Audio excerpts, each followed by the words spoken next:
ఆ పాత భారతమే అని పాకిస్తాన్ భ్రమపడింది. పహల్గామ్ ఉగ్రదాడికి కుట్ర పన్నింది. బాలకోట్ నాటి పాత మిరాజ్ 2000 ఫైటర్ జెట్లు బలహీనమైన రక్షణ వ్యవస్థను ఎదుర్కోవచ్చని అంచనా వేసింది. భారత అమల పొద్దులో ఉన్న ఆయుధాలను బయటకు తీస్తుంటే ఇప్పుడు దాయాది దేశానికి వణుకుపడుతోంది.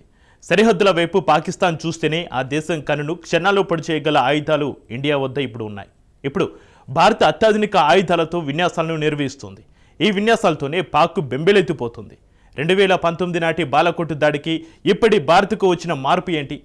పాకిస్తాన్ను భయపెట్టే డెడ్లీ ఆయుధాలు భారత్ వద్ద ఏమున్నాయి? Watch the story. భారత్లో వార్ మోడ్ మొదలైందా? బాలకోట్తో భారత్ పాఠాలు నేర్చుకుందా? పాకిస్తాన్ భయంతో కంపించాల్సిందేనా?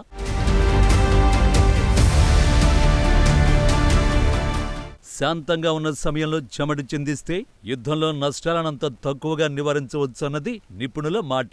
అంటే ముందే జాగ్రత్త పడితే యుద్ధంలో విజయాలను సాధించవచ్చునన్నది దీని అర్థం. కశ్మీర్లోని పహల్గామ్ దాడికి ముందు తర్వాత కూడా అటాకింగ్ కు భారత్ సన్నద్ధంగానే ఉంది. తాజాగా భారత వైమానిక దళం IAF ఆక్రమణ పేరుతో విన్యాసాలను ప్రారంభించింది.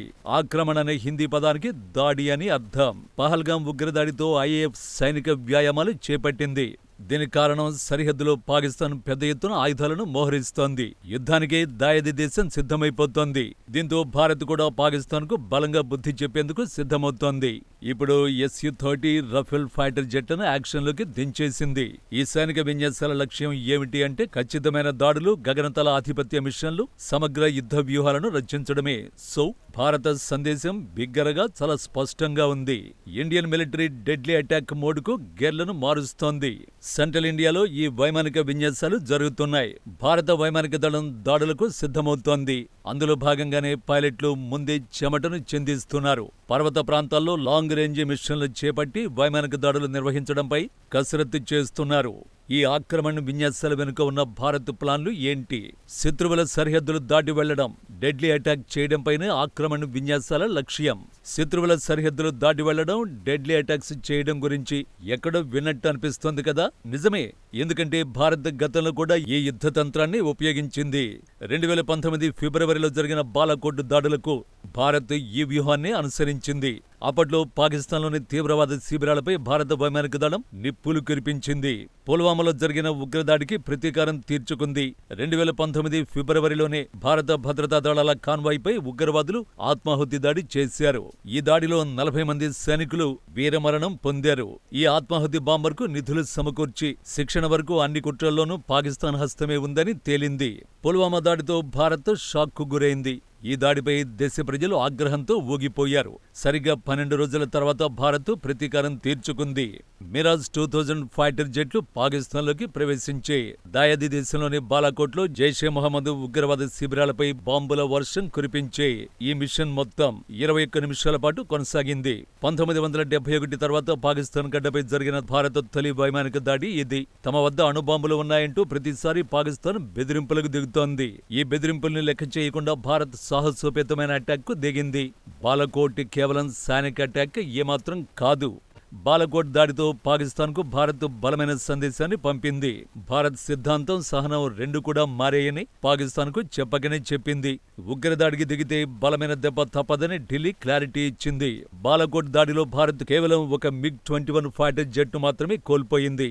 బాలకోట్ దాడితో భారత్ వ్యూహాత్మకంగా విజయం సాధించింది. కానీ ఈ దాడిలో కొన్ని లోపాలు కూడా బయటపడ్డాయి. ఈ ప్లాన్ కు ఉమ్మడి ప్రణాళిక లేకపోవడం, ఇంటెలిజెన్స్ షేరింగ్ లో జాప్యం, ఆధునిక వైమానిక శక్తి లేకపోవడం. కానీ బాలకోట్ దాడి 6 ఏళ్ల క్రితం జరిగిందని గుర్తుంచుకోవాల్సిందే. ఎందుకంటే ఈ 6 ఏళ్లలో భారత్ చాలా పాఠాలు నేర్చుకుని లోపాలను సవరించుకుంది. బాలకోట్ దాడి తర్వాత భారత్లో ఎలాంటి మార్పు వచ్చింది?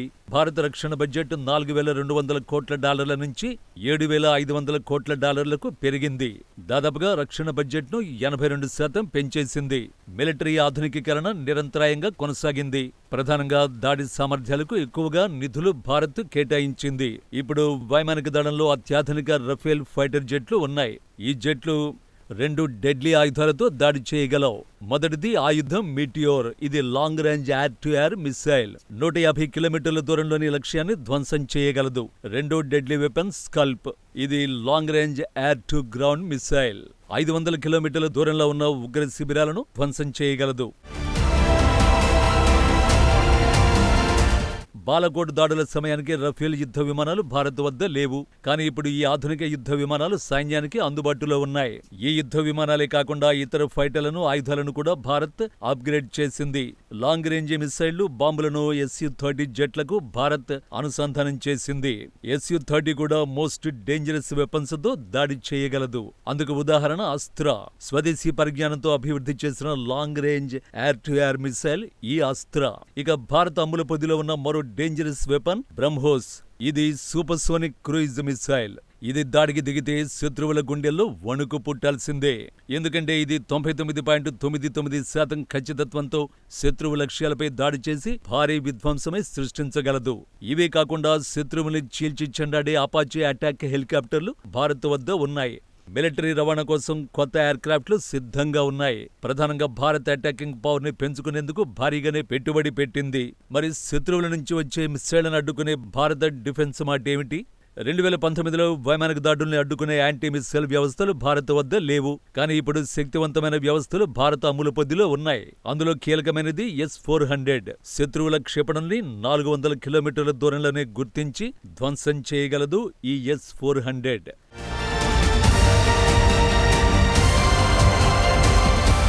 S-400 పరిధిలోనే ప్రతి పాకిస్తానీ వైమానిక స్థావరం ఉంటుంది. సింపుల్ గా చెప్పాలంటే పాకిస్తాన్లో యుద్ధ విమానం గాల్లోకి లేచి భారత్పై ఆయుధాన్ని గురిపెట్టిన క్షణాల్లోనే S-400 యాక్షన్లోకి దిగుతుంది. పాకిస్తాన్ క్షిపణి భారత సరిహద్దులోకి కాదు గదా, యుద్ధ విమానం నుంచి వెలువడిన క్షణాల్లోనే ధ్వంసం చేసేస్తుంది. 2019లో S-400 anti missile systems Bharat వద్ద లేవు. కానీ ఇప్పుడు సరిహద్దులో భారత్ ఈ పవర్ఫుల్ గగనతల రక్షణ వ్యవస్థను మోహరించింది. ఇవి కొన్ని అప్డేట్స్ మాత్రమే. బాలకోట్ వైమానిక దాడి తర్వాత భారత రక్షణ విభాగంలో చాలా మార్పులొచ్చాయి. ఉపగ్రహాలు, డ్రోన్లతో నిఘా నెట్వర్క్ ను భారత్ విస్తరించింది. ఆయుధాల కోసం పెద్ద ఎత్తున ఆర్డర్లిచ్చింది. మరిన్ని రఫేల్ ఫైటర్ జెట్లను కొనుగోలు చేస్తోంది.